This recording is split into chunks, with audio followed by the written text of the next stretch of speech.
Santa Claus arrives. It was not long after this that Mr. Smith found a tall, gray-haired man with keen gray eyes talking with Mrs. Jane Blaisdell and Millicent in the front room over the grocery store. "Well," began Mr. Smith, a joyful light of recognition in his eyes. Then suddenly he stooped and picked up something from the floor. When he came upright, his face was very red. He did not look at the tall, gray-haired man again as he advanced into the room. Millicent turned to him eagerly. "Oh, Mr. Smith, it's the lawyer. He's come, and it's true. It is true." "This is Mr. Smith, Mr. Norton," murmured Mrs. Jane Blaisdell to the keen-eyed man, who also, for no apparent reason, had grown very red. "Mr. Smith's a Blaisdell, too. Distant, you know. He's doing a Blaisdell book." "Indeed, how interesting. How are you, Mr. Smith?" The lawyer smiled and held out his hand, but there was an odd constraint in his manner. "So you're a Blaisdell, too, are you?" Yes," said Mr. Smith, smiling straight into the lawyer's eyes. "But not near enough to come in on the money, of course," explained Mrs. Jane. "He isn't a Hillerton Blaisdell. He's just boarding here while he writes his book." "Oh, I see. So he isn't near enough to come in on the money." This time it was the lawyer who was smiling straight into Mr. Smith's eyes. But he did not smile for long. A sudden question from Millicent seemed to freeze the smile on his lips. "Mr. Norton, please, what was Mr. Stanley G. Fulton like?" she begged. "Why, you must have seen his pictures in the papers," stammered the lawyer. "Yes, what was he like? Do tell us," urged Mr. Smith with a bland smile as he seated himself. "Why, The lawyer came to a still more unhappy pause. "Of course we've seen his pictures," broke in Millicent, "but those don't tell us anything." "And you knew him! So won't you tell us what he was like, please, while we're waiting for Father to come up? Was he nice and jolly, or was he stiff and haughty? What was he like?" "Yes, what was he like?" coaxed Mr. Smith again. Mr. Smith, for some reason, seemed to be highly amused. The lawyer lifted his head suddenly. An odd flash came into his eyes. "Like? Oh, just an ordinary man, you know, somewhat conceited, of course." A queer little half-gasp came from Mr. Smith, but the lawyer was not looking at Mr. Smith. "Eccentric, you've heard that probably, and he has done crazy things, and no mistake. Of course, with his money and position, we won't say exactly he had bats in his belfry, isn't that what they call it? But—" Mr. Smith gave a real gasp this time, and Mrs. Jane Blaisdell ejaculated, "There, I told you so. I knew something was wrong, and now he'll come back and claim the money. You see if he don't. And if we've gone and spent any of it—" A gesture of despair finished her sentence. "Give yourself no uneasiness on that score, madam," the lawyer assured her gravely. "I think I can safely guarantee he will not do that." "Then you think he's dead?" "I did not say that, madam. I said I was very sure he would not come back and claim this money that is to be paid over to your husband and his brother and sister. Dead or alive, he has no further power over that money now." "Oh," breathed Millicent, "then it is ours." "It is yours," bowed the lawyer. "But Mr. Smith says we've probably got to pay a tax on it," thrust in Mrs. Jane in a worried voice. "Do you know how much we'll have to pay? And isn't there any way we can save doing that?" Before Mr. Norton could answer, a heavy step down the hall heralded Mr. Frank Blaisdell's advance, and in the ensuing confusion of his arrival, Mr. Smith slipped away. As he passed the lawyer, however, Millicent thought she heard him mutter, "You rascal!" But afterwards she concluded she must have been mistaken, for the two men appeared to become at once the best of friends. Mr. Norton remained in town several days, and frequently she saw him and Mr. Smith chatting pleasantly together, or starting off apparently for a walk. Millicent was very sure, therefore, that she must have been mistaken in thinking she had heard Mr. Smith utter so remarkable an exclamation as he left the room that first day. During the stay of Mr. Norton in Hillerton, and for some days afterward, the Blaisdells were too absorbed in the mere details of acquiring and temporarily investing their wealth to pay attention to anything else. Under the guidance of Mr. Norton, Mr. Robert Chalmers, and the heads of two other Hillerton banks, the three legatees set themselves to the task of finding a place to put it, as Miss Flora breathlessly termed it. Mrs. Hattie said that for her part she should like to leave their share all in the bank. Then she'd have it to spend whenever she wanted it. She yielded to the shocked protestations of the others, however, and finally consented that her husband should invest a large part of it in the bonds he so wanted, leaving a generous sum in the bank in her own name.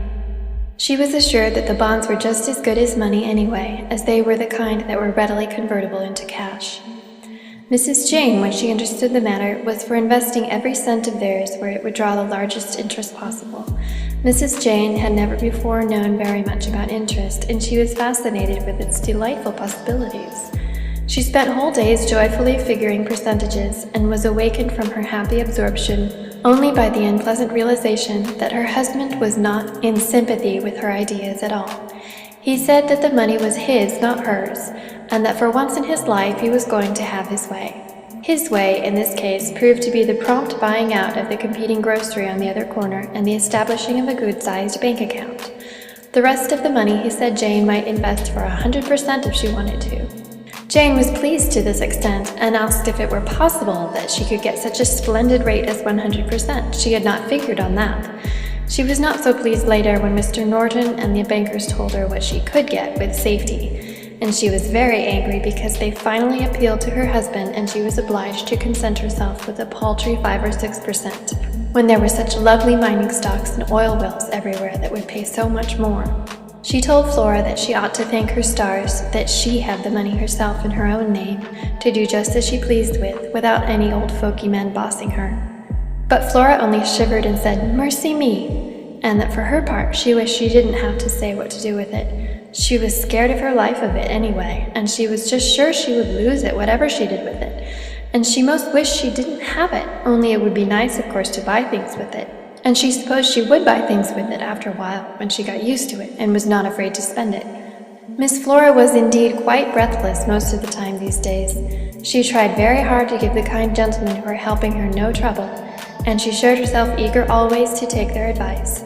But she wished they would not ask her opinion. She was always afraid to give it, and she didn't have one anyway, only she did worry, of course, and she had to ask them sometimes if they were real sure the places they had put her money were perfectly safe and couldn't just blow up. It was so comforting always to see them smile and hear them say, "Perfectly, my dear Miss Flora, perfectly. Give yourself no uneasiness." To be sure, one day the big fat man, not Mr. Chalmers, did snap out, "No, madam, only the Lord Almighty can guarantee a government bond. The whole country may be blown to atoms by a volcano tomorrow morning." She was startled, terribly startled, but she saw at once, of course, that it must be just his way of joking, for of course there wasn't any volcano big enough to blow up the whole United States. And anyway, she did not think it was nice of him, and it was almost like swearing to say the Lord Almighty in that tone of voice. She never liked that fat man again. After that, she always talked to Mr. Chalmers, or to the other man with a wart on his nose. Miss Flora had never had a checkbook before, but she tried very hard to learn how to use it and to show herself not too stupid. She was glad there was such a lot of checks in the book, but she didn't believe she'd ever spend them all, such a lot of money. She had had a savings bank book, to be sure, but she had not been able to put anything in the bank for a long time, and she had been worrying a good deal lately for fear she would have to draw some out. Business had been so dull. But she would not have to do that now, of course, with all this money that had come to her. They told her that she could have all the money she wanted by just filling out one of the little slips in her checkbook the way they had told her to do it, and taking it to Mr. Chalmers' bank, that there were a good many $1,000s there waiting for her to spend just as she liked, and that when they were gone, Mr. Chalmers would tell her how to sell some of her bonds and get more. It seemed very wonderful. There were other things, too, they had told her, too many for her to remember, something about interest and things called coupons that must be cut off the bonds at certain times. She tried to remember it all, but Mr. Chalmers had been very kind and had told her not to fret. He would help her when the time came. Meanwhile, he had rented her a nice tin box that pulled out like a drawer in the safety deposit vault under the bank, where she could keep her bonds and all the other papers, such a lot of them, that Mr. Chalmers told her she must keep very carefully. But it was all so new and complicated, and everybody was always talking at once so. No wonder indeed that Miss Flora was quite breathless with it all. By the time the Blaisdells found themselves able to pay attention to Hillerton or to anything outside their own astounding personal affairs, they became suddenly aware of the attention Hillerton was paying to them. The whole town was agog. The grocery store, the residence of Frank Blaisdell, and Miss Flora's humble cottage might be found at nearly any daylight hour, with from 1 to a dozen curious-eyed gazers on the sidewalk before them. The town paper had contained an elaborate account of the bequest and the remarkable circumstances attending it, and Hillerton became the mecca of wandering automobiles for miles around.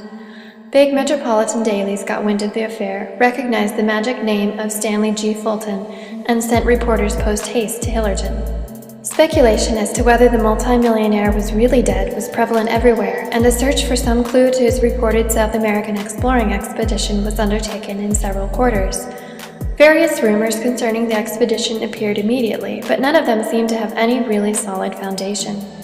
Interviews with the great law firm having the handling of Mr. Fulton's affairs were printed, but even here little could be learned save the mere fact of the letter of instructions, upon which they had acted according to directions, and the other fact that there still remained one more packet, understood to be the last will and testament, to be opened in 2 years' time if Mr. Fulton remained unheard from. The lawyers were bland and courteous, but they really had nothing to say, they declared, beyond the already published facts. In Hillerton, the Blaisdells accepted this notoriety with characteristic variation.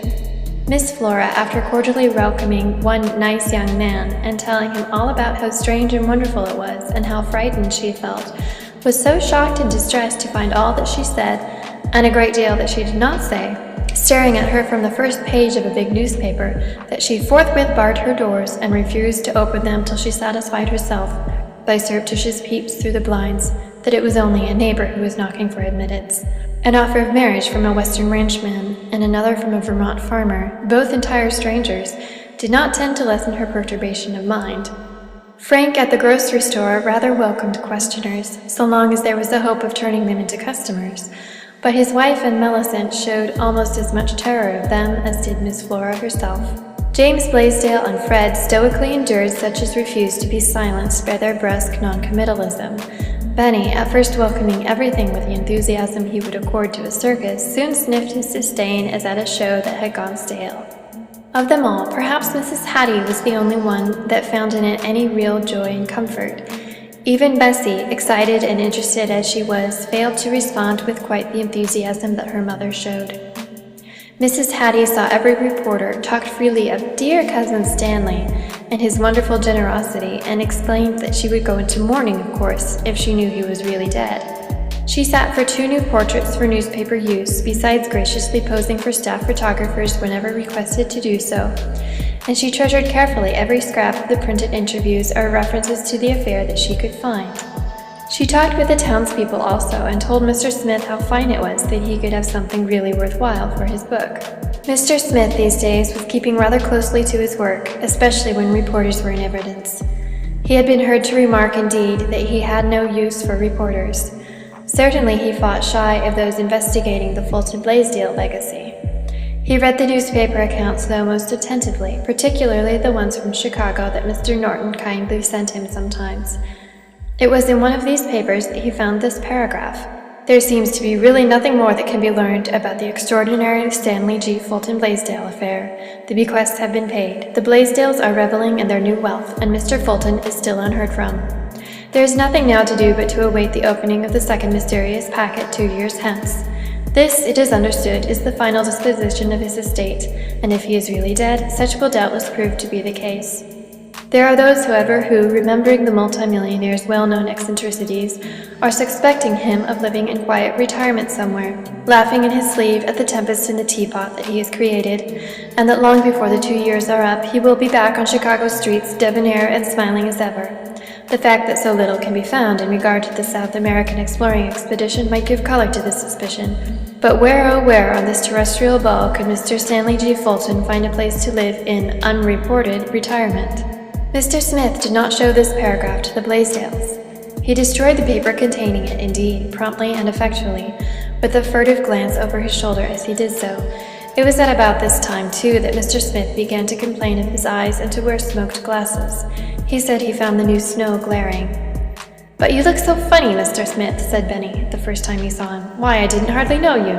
"Didn't you, Benny?" asked Mr. Smith, with suddenly a beaming countenance. "Oh, well, that doesn't matter, does it?" And Mr. Smith gave an odd little chuckle as he turned away.